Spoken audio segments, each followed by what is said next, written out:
ঠিক আছে, হ্যাঁ 5 পিস করে দাও, 5 পিস করে দাও। বাড়িতে লোক আছে আজকে 5 জন, 4 পিস করলে হবে না। এখন নাকি বাজারে নাকি ছোট ইলিশ উঠেছে, খেয়ে দেখি ভালো হবে তো, ভালো খেতে। কাটো।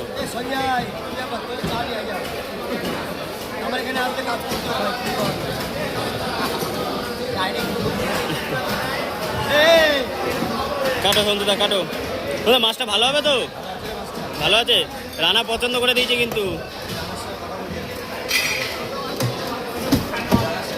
কেন ঝামেলা করেছো?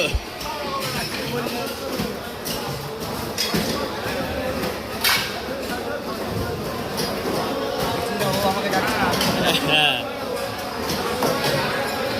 কালার দেখো, কালার ভালো আছে। ভাজবো না, সর্ষে বাটা দিয়ে। ও করো করো। হ্যাঁ হ্যাঁ।